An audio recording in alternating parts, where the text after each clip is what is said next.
గణేష్ గారు మన మీటింగ్ పెట్టి చెప్పారు 2029 గ్రామీణ ప్రాంతం అందరూ బాగా వెనుకబడిన వర్గాలకు సంబంధించిన వ్యక్తులు కాబట్టి మీరు మాకు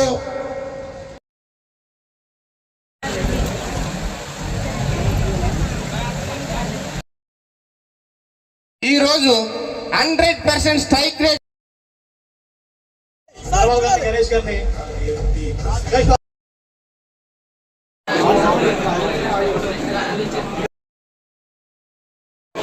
జై జనసేన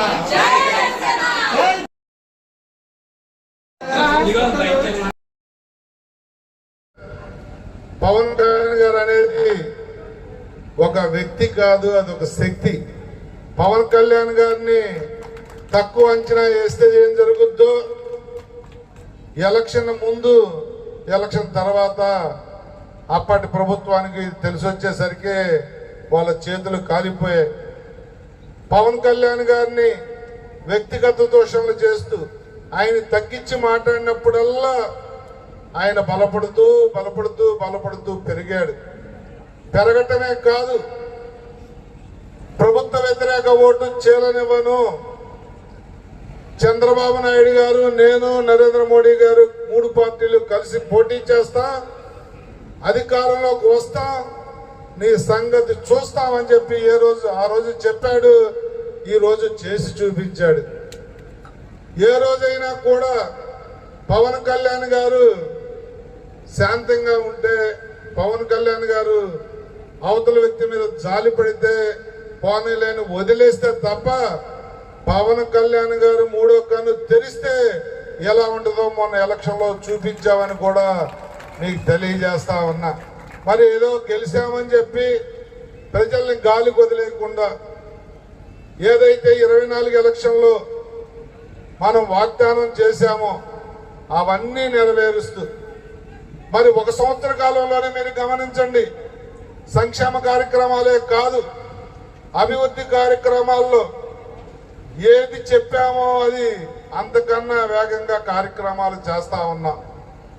రోడ్లు కానీ ఉప ముఖ్యమంత్రి పవన్ కళ్యాణ్ గారి నేతృత్వంలో ఉన్న ఎన్ఆర్జీఎస్ రోడ్లు ఈ రాష్ట్రంలో 4,500 కోట్ల రూపాయల రోడ్లు వేసుకోవటం కానీ, మన జిల్లాలో కానీ దేశవ్యాప్తంగా జరుగుతున్న హైవే రోడ్లు కానీ, రాజధాని నిర్మాణం కానీ, పోలవరం పరుగులు కానీ, ఐటీ కంపెనీలు రావటం కానీ, ఎయిర్పోర్ట్లు కానీ, పోర్ట్లు కానీ, ఇలా ఏ దిక్కును చూసినా, ఏ జిల్లాలో చూసినా, ఏ మారుమూల చూసినా అభివృద్ధి పరుగులు పెడుతోందన్న విషయంలో మనకేమా అందరూ హిట్ అయితే పెరుగుతారు, ఫ్లాప్ అయితే ఆయన పెరుగుతారు. 2019 నుంచి 24 వరకు నా ముందు కూడా ప్రతి ఒక్కరు టీవీలోకి వచ్చి మీ అధ్యక్షుడే గెలలేదు, మీ అధ్యక్షుడే గెలలేదు. అరే మా అధ్యక్షుడు గెలిస్తే వేరే విధంగా ఉంటది. మా అధ్యక్షుడు గెలిస్తే చంద్రబాబు నాయుడు గారు ముఖ్యమంత్రి అయ్యారు, మోడీ గారు ప్రధానమంత్రి అయ్యారు. మా అధ్యక్షుడు గెలిస్తే అలాగుంటది. గెలకపోవడం వల్లే నువ్వు కిందంగా ఉన్నావని కూడా చెప్తున్నా.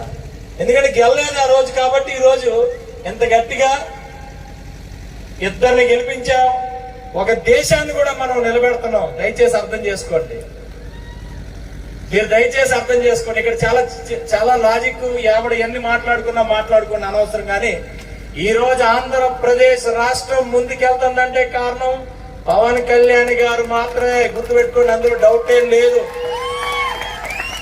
త్యాగాలు మనకు అవసరంలే, త్యాగాలు మనకు అవసరం లేదు. మనం ఎవరి కోసం త్యాగాలు చేయలే, ఈ దేశం కోసం చచ్చిపోవడానికి పార్టీ పెట్టాం. జనసేన పార్టీ రాసుకోండి. దోచుకోవడానికి మీరు పార్టీ పెడితే దేశాన్ని గెలిపించడం కోసం మేము పార్టీ పెట్టాం. చాలా మంది కులాలు మతాలు, అరే సనాతన ధర్మం అంటే ఏంటో మీకు తెలీదు.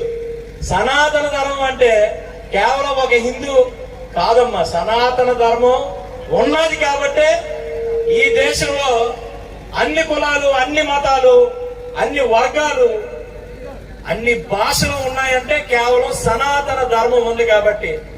ఆ సనాతన ధర్మం మీకు అర్థం కాదు, కానీ మీకు రాజ్యాంగమే అర్థం కాల. నీకు మీ జగన్కి రాజ్యాంగం అర్థం కాల, నీకు సనాతన మహిళల్ని వారికి సంబంధించిన అభివృద్ధిని సంక్షేమాన్ని పూర్తి స్థాయిలో నాయకులు తీసుకోవాలని, యువకులకి విద్యా ఉపాధి అవకాశాలు కల్పించాలి. ఆ క్రమంలో జనసేన పార్టీ నాయకత్వం పనిచేసి భవిష్యత్తులో స్థానిక సంస్థల ఎన్నికల్లో సర్పంచ్లుగాను, ఎంపీటీసీలు, జడ్పీటీసీలు, కౌన్సిలర్లు, చైర్మన్లు, వైస్ చైర్మన్లు కావాలని మనస్ఫూర్తిగా ఆకాంక్షిస్తూ నర్సీపట్నం అనేది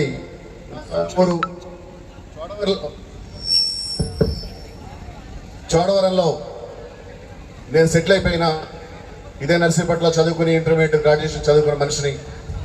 ఈ గ్రామం, ఈ నియోజకవర్గం బ్రహ్మాండంగా అభివృద్ధి చెందాలని సోదర నాయకులందరూ కూడా, సూర్యచంద్ర గారు, ధర్మబాబు గారు, గణేష్ గారు, సౌజన్య గారు, చక్రి గారు, నాకు తెలిసిన ప్రతి నాయకులు కూడా బాధ్యతగా పనిచేసి మనందరం కలిసిమెలిసి ఐకమత్యంగా ఉండాలని, కలిసిమెలిసి ఐకమత్యంగా ఉండాలని హరిహర వీరమలలో ఎవరు చెప్పారు సనాతన ధర్మం కోసం? గట్టిగా చెప్పండి, ఎవరు మాట్లాడారు హరిహర వీరమలలో? ఈరోజు ఈ కార్యక్రమాన్ని నిర్వహించడం మనందరం కూడా చాలా గర్వంగా చెప్పుకోవాలి. ఏంటంటే ఒక నిజాయితీ గల నాయకుడి దగ్గర మనమందరం కూడా పనిచేస్తున్నామంటే, ఈరోజు పవన్ కళ్యాణ్ గారు ఏదైతే పార్టీ పెట్టారో 2019లోనూ, ఆ రోజు నుంచి కూడా నర్సీపట్నంలో జెండా పట్టుకోవాలంటే భయపడే పరిస్థితిలో నేనున్నాను అని చెప్పి ఈరోజు నర్సీపట్నంలో పార్టీ ముందు తీసుకెళ్ళడం జరిగింది. ఈరోజు మనం ఒకటే, పవన్ కళ్యాణ్ గారు ఆయన ఆశయాలు సాధనలో ఆయన సిద్ధాంతాలన్నీ కూడా మనం ప్రజల్లో తీసుకెళ్ళాలి. మనం అందరం కూడా కలిసికట్టుగా పనిచేస్తే ఏదైనా విజయం సాధించగలం. అలాగే మనం బలహీన పడితే అవతల బలం చేకూర్చగలం. ఇవాళ పవన్ కళ్యాణ్ గారి నాయకత్వం మీద రాష్ట్ర ప్రజలందరూ కూడా ఎంత కాన్ఫిడెంట్గా ఉన్నారో మొన్న ఎలక్షన్లో చూశారు. ఎక్కడైతే 21 స్థానాలు పోటీ చేశామో 21 స్థానాలు కూడా గెలుచుకున్నాం. ఎక్కడైతే 2 పార్లమెంట్ స్థానాలు పెట్టామో 2 పార్లమెంట్ స్థానాలు కూడా గెలుచుకున్నాం. ఈరోజు పవన్ కళ్యాణ్ గారు నీతికి, నిజాయితీకి రాత్రనక పగలనక కష్టపడి ఏదైతే ఆత్మహత్య చేసుకున్న కౌలు రైతులకి 30 కోట్లు ముఖ్య అతిథిగా విచ్చేసినటువంటి పంచకల్ల రమేష్ బాబు గారికి, అదేవిధంగా సుందరపు విజయ్ కుమార్ గారికి, పివిఎస్ఎన్ రాజు గారికి, మరియు వేదికని అలంకరించినటువంటి పెద్దలకు, వీర మహిళలకు, కార్యకర్త నాయకులకు నా హృదయపూర్వక ధన్యవాదాలు. సమయభావన వల్ల తక్కువ టైం ఉంది, 4 విషయాలు చెప్పి ముగిస్తాను. నేను ప్రజారాజ్యం పార్టీ పెట్టక ముందు నుంచి కూడా చిరంజీవి గారు రాజకీయ రంగప్రవేశం చేయాలనేసి ఆ రోజు నుంచి కూడా కార్యక్రమాలు అనేది చేయడం జరిగింది. మెగా ఫ్యామిలీతో ఆ రోజు నుంచి ఈ రోజు వరకు ప్రత్యక్షంగా కాకుండా పరోక్షంగా ప్రయాణించడం అనేది జరిగింది. మన నియోజకవర్గంలో యువత మన పార్టీలో నిశ్చేతంతో ఎక్కువగా ఉండడం అనేది నేను గమనించాను. పార్టీ అనేది బలోపేతం అవడానికి నా వంతు సహకారంగా నేను ఏదో ఒకటి చేయాలనే ఉద్దేశంతో, పార్టీని బలపరచాలనే ఉద్దేశంతో ముందుకు రావడం జరిగింది. యువత అనేది రాజకీయాల్లోకి వచ్చినప్పుడే రాజకీయాల ప్రక్షాళన అనేది జరుగుతుంది. లేకపోతే అసమర్థులు రాజకీయాల్లో ఉండి రాజ్యం వెళ్ళడం అనేది జరుగుతుంది. మనకి ఎప్పుడు కూడా రాజకీయాలు ప్రక్షాళన జరగాలి, రాజకీయాలు మారాలి అనే తప్ప రాజకీయంలోకి వచ్చి నేను మంచి చేస్తాననేది తక్కువ మంది ఉన్నారు. ఎందుకంటే రాజకీయాలు అంటే ఏదో బురద అనేది చాలా మందిలో అభిప్రాయం ఉంది. అది పోగొట్టి నీతి నిజాయితీ కలిగినటువంటి మన దేశంలోనే ఏకైక నాయకుడు అన్ని సర్వేల్లో కూడా మన పవన్ కళ్యాణ్ గారి పేరే వినిపిస్తుంది. ఈరోజు మొన్నే ఒక సర్వేలో మన దేశంలో నీతివంతమైన నాయకుల్లో మొదటి స్థానంలో పవన్ కళ్యాణ్ గారు ఉన్నారు, 2వ స్థానంలో నరేంద్ర మోడీ గారు ఉన్నారు. అది మన నాయకుడి యొక్క గొప్పతనం. అటువంటి పార్టీలో మనం అందరూ ఉన్నందుకు మనం గర్వపడాలి. అటువంటి నాయకత్వంలో మనం ప్రయాణించేసే అవకాశం కల్పించినందుకు పవన్ కళ్యాణ్ గారికి ధన్యవాదాలు తెలుపుతున్నాం. అదేవిధంగా జనసేన పార్టీ అంటే నీతి నిజాయితీ కలిగిన పార్టీ. యువత ఈరోజు యువత ఎక్కువగా ఉన్నటువంటి పార్టీ జనసేన పార్టీ. యువశక్తిని మొన్న ఎలక్షన్ 2019లో ఈ యువశక్తి ప్రవాహంలో కొన్ని పార్టీలు కనుమరుగైపోయాయి. అదేవిధంగా వ్యక్తిగత జీవితాలపై రాజకీయాల్లో విమర్శలు చేయడం అనేది అది చాలా తప్పు. ఎప్పుడు కూడా విధానాల మీద మాట్లాడాలి, వాటి మీద పోరాడాలి, విధానపరమైన విషయాల మీద మాట్లాడాలి తప్ప వ్యక్తిగత జీవితాల మీద మాట్లాడకూడదు. అది కొన్ని పార్టీలకు అలవాటు అయిపోయి కనుమరుగైపోయింది ఈ రోజు ఆ పార్టీ. సమాజానికి నువ్వు ఏమిస్తున్నావు అనేది ఆలోచించాలి తప్ప సమాజం నీకేటిస్తుంది అనేది నువ్వు ఎప్పుడు కూడా గుర్తించకూడదు, అడగకూడదు.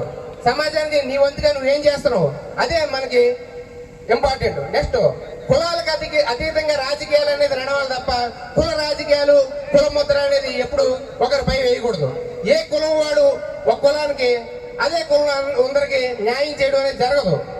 అది ప్రజలు గ్రహించాలి. కుల